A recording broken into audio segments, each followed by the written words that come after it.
NCERT 11.3।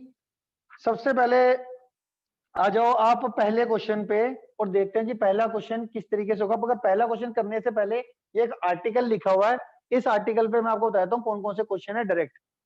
ये कौन सा आर्टिकल था? Equation of a plane passing through 3 point. तो सबसे पहले आप देखो क्वेश्चन नंबर 6। क्वेश्चन नंबर 6 देखना जरा।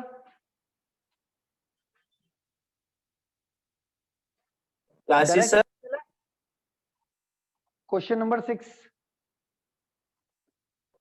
नंबर क्वेश्चन नंबर 6 भाई 11.3 एनसीईआरटी। तो देखो 3 पॉइंट देने का मतलब क्या है? x1 y1 z1 भी गिवन है, x2 y2 z2 भी गिवन है, x3 y3 z3 भी गिवन है। अब अगर इन्होंने देखो ना वेक्टर इक्वेशन बोली ना कार्टेशियन बोली क्वेश्चन के अंदर, तो मैं तो क्या करूंगा, मैं ये वाला लगाऊंगा। x1 y1 z1 पुट कर दोगे, x2 y2 z2 पुट कर दोगे, x3 y3 z3 पुट करके तुम्हारी x y z में इक्वेशन डिटर्मिनेंट आ जाएगा ना। डिटर्मिनेंट 3/3 के डिटर्मिनेंट को सोल्व करना आता है, सोल्व करके तुम्हारी एक्स वाई जेड में इक्वेशन आ जाएगी। किसी बच्चे को कोई डाउट है तो मुझसे पूछ ले। क्या चीज सर, एक बार फिर से रिपीट करना। भाई क्वेश्चन नंबर 6 पढ़ा आपने? हाँ जी sir. Find the equation of plane that passes to 3 points. 3 point आपका मतलब x1 y1 z1 x2 y2 z2 और x3 y3 z3, इन तीनों की वैल्यू गिवन हो गई ना तुम्हारे पास। हाँ जी यहाँ पे पुट कर देना इसके अंदर। अब इन्होंने ठीक। हमारे को बोला नहीं कि कार्टेशियन में कि वेक्टर में, तो मेरे को तो अगर ना बोले तो ज्यादा बढ़िया लगता है, क्योंकि मुझे ये ज्यादा इजी लगता है। x1 y1 z1 x2 x1 मतलब एक्स वाई जेड को छोड़ के सबकी वैल्यू पुट हो जाएगी। तो तुम्हारी पहली रो में बस एक्स वाई जेड वाली टर्म आएगी, बाकी सारे कांस्टेंट आएंगे। 3/3 का डिटर्मिनेंट सोल्व करके आपकी एक्स वाई जेड में इक्वेशन आ जाएगी डायरेक्ट। सर प्रॉपर्टीज लगा सकते हैं ना? नहीं, प्रॉपर्टीज नहीं लगानी, डायरेक्ट करना है। प्रॉपर्टीज का यूज तभी उसी के लिए यूज करना था, वैसे नहीं करना किसी भी और उसमें। क्यों सर? सिंपल हो जाए तो। अरे भाई नहीं करते हैं, बाकी तुम्हारी मर्जी है, अपने स्कूल टीचर से पूछ लेना। करने को तो कर ही सकते हैं, प्रॉपर्टीज बनी है करने के लिए, पर जनरली नहीं करते। अगर आपकी मर्जी है तो आप कर सकते हो, आपका इजी आता है।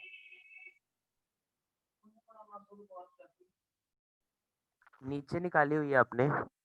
वेक्टर इनटू कार्टेशियन दोनों को मल्टीप्लाई कर दो। चलिए 2x + 3y + 4z + 7 = 0 है। ये आगे तुमने क्या करा भाई, पूछा तो वेक्टर इक्वेशन, बट आपने क्या निकाल दी? कार्टेशियन इक्वेशन, क्योंकि आपको ये इजी अरे लगता सर है, बस उल्टा ये कर थोड़ा सा देंगे। डिफिकल्ट लगता है। अरे सुनेगा भाई, बोल क्यों रहा है? इसमें जो x y z के जो कोफिशिएंट है उसके आगे लगाओ i j और k कैप, और x y z के आगे xi + yj + z के, ये r वेक्टर हो जाएगा। डॉट +7 का +7 = 0। अभी मैंने तुम्हारे को सिखाया था कि इससे इसको कैसे कन्वर्ट करते हैं। अब इसको इससे कन्वर्ट करना भी आ गया ना। जी वही तो कह रहा था। ठीक है, जी सर। 11.3 पहला question. In each of the following case determine the direction cosines of normal to the plane and distance from the origin. पहला क्वेश्चन का पहला पार्ट है हमारा z = 2। ये हमारे को given equation of plane given है, गिवन इक्वेशन ऑफ प्लेन ये है z = 2। तो इसमें सबसे पहले इसने क्या बोला? नॉर्मल वेक्टर के डायरेक्शन कोसाइन निकालने हैं, और क्या निकालना है? ओरिजिन से प्लेन का परपेंडिकुलर डिस्टेंस। पहले तो मैं इस प्लेन की इक्वेशन को कंप्लीट कर देता हूं। इसमें x और y वाली टर्म नहीं है, तो that means 0x + 0y + 1z = 2 आ गया। ठीक है, अब देखो x y z के कोफिशिएंट के स्क्वायर का सम 1 आ रहा है, तो ये क्या हो गए अपने आप ही 0 0 1 are DCs of normal vector to the plane, vector to the plane. ये बेसिक्स में बताया था भी आपको। और अगर ये डीसीज हैं तो राइट हैंड साइड वाला अपने आप ही ओरिजिन से प्लेन का परपेंडिकुलर डिस्टेंस शो करता है। मैंने आपको ये भी बताया था। तो 2 क्या होगा, 2 unit is the perpendicular distance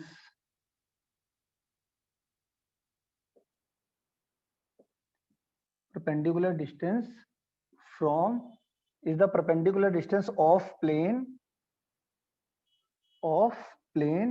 from origin.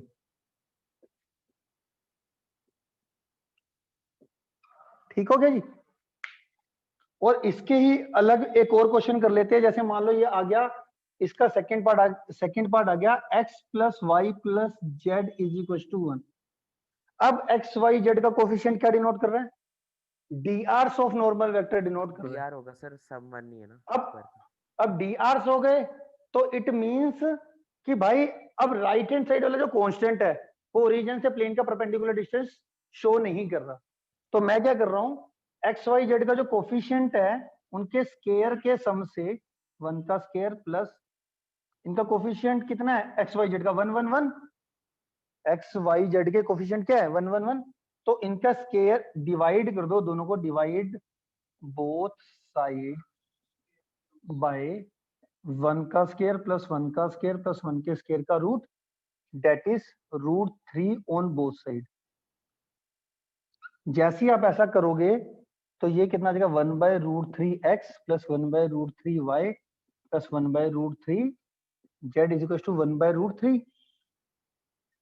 अब अगर आप ध्यान से देखते हो तो अब इनके स्केयर का सम करके देखना जरा, 1 आने लग गया, आ गया।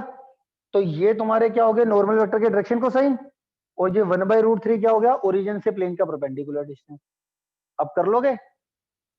अब 2 ही टाइप के क्वेश्चन है, तीसरा कोई टाइप का क्वेश्चन नहीं है, तो बचे हुए 2 पार्ट भी इसी टाइप में से आएंगे। पहला क्वेश्चन हर बच्चे को क्लियर है, पहला और 6th।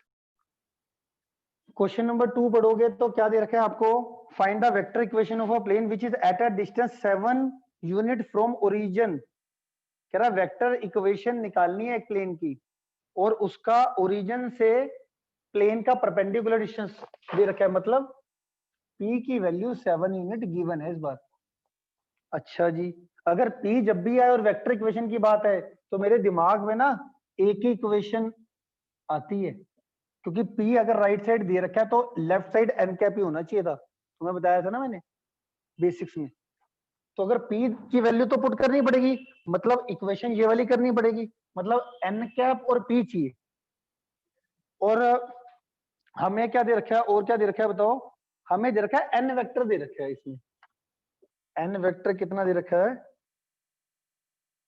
3i plus 5j minus 6k का। अब देखो n वेक्टर दे रखा है, मुझे क्या चाहिए n कैप। n कैप कैसे आता है n वेक्टर से, बहुत बढ़िया। n कैप कैसे आएगा, n वेक्टर को उसके मैग्नीट्यूड से डिवाइड कर लोगे plus 5j minus 6k cap, और किससे डिवाइड होगा 3 का स्केयर प्लस 5 का स्केयर प्लस माइनस 6 का स्केयर का रूट। 9 और 25 कितना हुआ 34, टोटल 50 हो गया। और 25 70 हुआ। हाँ 70 50 होगा। हाँ से भाई 70 आ रहा है सर, 70 होएगा। हाँ सर 70 है। 3√70i 5√70j minus 6√70k cap आ गया तुम्हारा। अब इसकी वैल्यू यहाँ पे रख देना और P की वैल्यू यहाँ पे रख देना, बस रखनी है और कुछ नहीं करना, प्लेन की इक्वेशन आ जाएगी। थर्ड क्वेश्चन में देखो आपको वेक्टर इक्वेशन में दे रखी है इक्वेशन, और आपको क्या कर रहा है कार्टेशियन इक्वेशन में कन्वर्ट कर दो।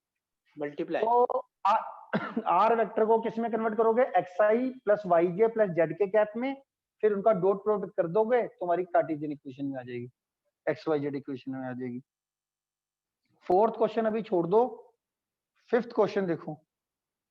Fifth question, find the vector and Cartesian equation of a plane passing through this point. अब आपको मैंने एक आर्टिकल कराया था कि भैया अगर आपको एक मतलब एक प्लेन पे पासिंग पॉइंट गिवन हो और उसका नॉर्मल वेक्टर गिवन हो, अब देखो सारी गेम आर्टिकल की है, ये इन्होंने पासिंग पॉइंट दे दिया और इन्होंने एक नॉर्मल वेक्टर दे दिया आई कैप प्लस जे कैप माइनस के कैप।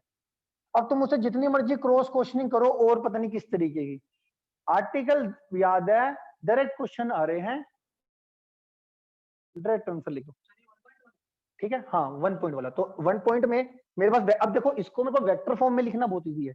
फिलहाल पूछा किसमें है, वेक्टर में भी पूछा है और कार्टेशियन में भी पूछा है।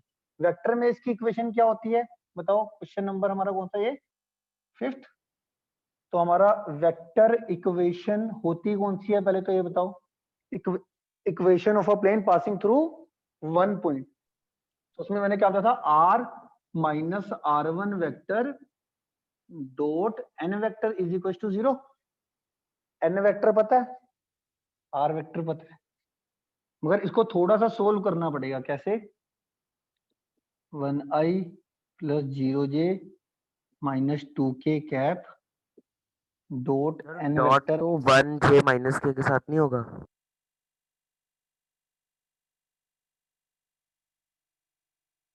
ठीक है।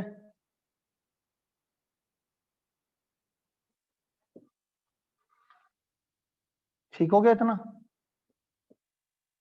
अब इस डॉट प्रोडक्ट को अंदर लेके जाना है, इस ये डॉट पहले आर वेक्टर के साथ जाएगा, R dot I cap plus J minus के कैप, और इसको इससे डॉट प्रोडक्ट कर दो, बीच में आ जाएगा माइनस, ये कितना आ जाएगा 1 0 और प्लस का 2 माइनस का 3।